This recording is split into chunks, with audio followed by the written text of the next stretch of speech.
Salut à vous mes frères et sœurs dans le glorieux nom de notre Seigneur Jésus-Christ. J'espère que vous allez bien, j'espère que tu vas bien. En tout cas, moi je vais très bien par la grâce du Seigneur Jésus-Christ.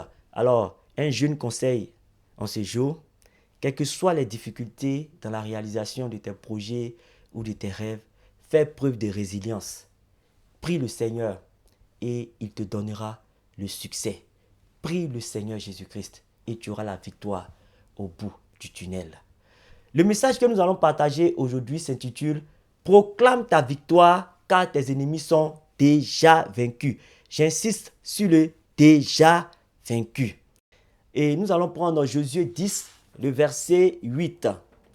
L'Éternel dit à Josué, « Ne les crains point, car je les livre entre tes mains, et aucun d'eux ne tiendra devant toi. » Lorsque nous nous mettons à prier, nous le faisons dans le but d'impacter le monde spirituel. Parce que nous sommes tous conscients que celui qui domine le monde spirituel domine le monde physique. Celui qui contrôle les cieux contrôle la terre. Et mon frère, ma soeur, laisse-moi te dire en ce jour que tu as en toi celui qui domine et contrôle le monde spirituel.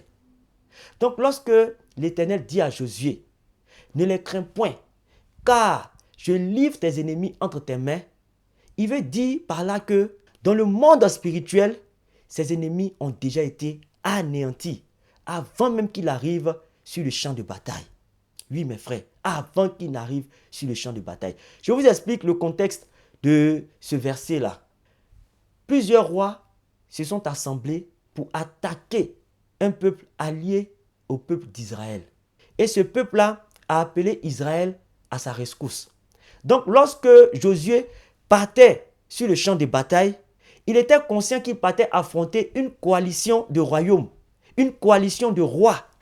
Et donc, qui dit coalition, dit grande armée, dit une armée plus forte. Donc cela a suscité la crainte dans le cœur de Josué. Parce que s'il n'y avait pas la crainte, le Seigneur n'allait pas dire à Josué, ne les crains point.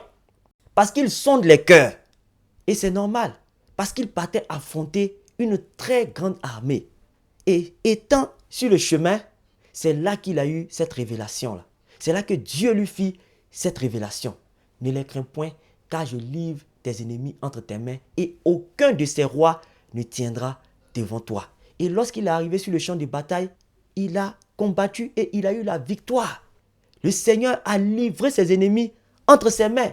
Ça a été la débandade totale dans le camp adverse.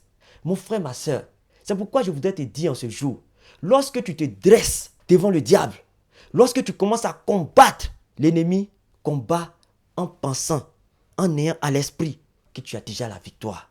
C'est pourquoi avant même de combattre, chacun de nous-mêmes doit dire, oh Seigneur, je te dis merci parce que tu m'as déjà donné la victoire. Chacun de nous doit le dire avant de combattre parce que oui, la victoire est entre nos mains. Le diable est déjà tombé. L'ennemi est déjà vaincu. Dieu l'a vaincu. Nous allons prendre Luc 10 à partir du verset 18, à partir du verset 17 jusqu'au verset 18. Luc 10, verset 17 à 18.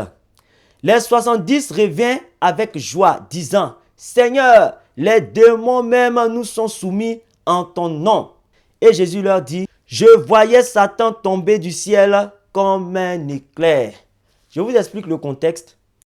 Le Seigneur Jésus-Christ a envoyé 70 de ses disciples sur le champ de mission. Il les a envoyés deux par deux. Et ceux-ci sont revenus lui faire un compte-rendu. Et c'est là qu'ils ont dit que les démons même nous sont soumis en ton nom. Et ils l'ont dit avec joie. Ils ont proclamé cela. Ils ont proclamé leur victoire. Et c'est là que le Seigneur Jésus-Christ a dit, je voyais Satan tomber du ciel comme un éclair. Je voyais. Ça, c'est le passé. Le Seigneur Jésus-Christ n'était pas surpris de la victoire de ses disciples. Cette proclamation même ne l'a même pas touché. Il allait être touché si ceux-ci proclamaient la victoire avant d'aller sur le champ de mission.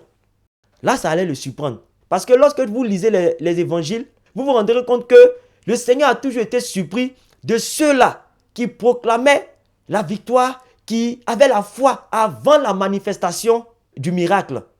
avant la manifestation de la gloire de Dieu. Voilà pourquoi il a dit, ne t'ai-je pas dit que si tu crois, tu verras ma gloire. Parce que c'est la foi avant le miracle, c'est la croyance, la certitude qu'il va se passer quelque chose avant que cela ne se passe qui touche le Seigneur.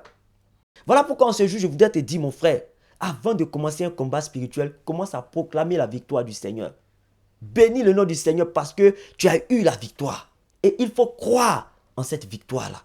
Parce que si tu ne crois pas en cette victoire, l'ennemi viendra te la dérober. L'ennemi viendra te la voler. Mon frère, il faut croire en la victoire. Il faut croire. C'est pourquoi le Seigneur Jésus-Christ à un certain moment a dit, ne soyez pas dans la joie du fait que les démons vous soient soumis. Non, mais soyez plutôt dans la joie du fait que votre nom soit inscrit dans le livre de vie. Parce que la défaite des démons n'aime pas le Seigneur. Parce qu'il les a déjà vus vaincus. Mon frère, proclame ta victoire. Parce qu'avant même le combat, tu l'as déjà entre tes mains. Il faut croire en cette victoire-là. Moi, je dis toujours que le monde physique est une copie du monde spirituel. Dans ce sens que lorsque vous voyez, vous regardez un match de football, un combat de boxe ou une élection quelconque, et qu'à la fin, vous avez l'impression que la victoire a été volée à un au détriment d'un autre. Cela aussi se fait dans le monde spirituel. Lorsque tu te dresses dans le combat spirituel contre le diable et ses envoyés, et que au sortir de cela, tu as un état d'esprit de défaitiste, tu as un état d'esprit de doute, mon frère, tu n'auras pas la victoire. Parce que souvent, après le combat, lorsque dans les jours qui suivent, ou dans les secondes même qui suivent, parce que des fois la victoire ou la délivrance est instantanée, mais lorsque dans les secondes ou dans les minutes, dans les jours qui suivent, la victoire ne s'est pas encore matérialisée, le plus souvent, chacun de nous aborde un visage de tristesse, un sentiment de tristesse, un sentiment de doute, parce que la victoire ne s'est pas matérialisée. Mon frère, ma soeur, laisse-moi te dire que si après le combat, tu restes dans la tristesse, dans le doute, le diable viendra te voler la victoire. C'est comme ça que plusieurs ont vu leur victoire être arrachée, être volée. Donc ce que le monde physique fait là, ce n'est pas étonnant. Cela se passe aussi dans le plan spirituel, dans le monde spirituel. Donc mon frère, ma soeur, même si tu subis une épreuve qui est liée à ta chair, une épreuve douloureuse, lorsque tu pries le Seigneur, lorsque tu combats, au sortir de ce combat-là, même si la délivrance ne s'est pas matérialisée, même si la guérison ne s'est pas matérialisée, c'est vrai que c'est difficile, mais est un état d'esprit de victorieux, un état d'esprit de gagnant. Ainsi, tu verras la victoire. Ainsi, tu auras la guérison. Ainsi, tu auras le succès dans ce que tu es en train de faire, dans le combat que tu as engagé. Proclame ta victoire, car tes ennemis sont déjà vaincus. C'était le message que je voulais partager avec vous. J'espère que vous avez été édifiés. Je vous donne rendez-vous la semaine prochaine. D'ici là, portez-vous bien. Et quel que soit ce qui vous est arrivé, quel que soit ce qui vous arrive en ce moment, quel que soit ce qui vous arrivera, gardez toujours la foi en Jésus-Christ. Allez, au revoir.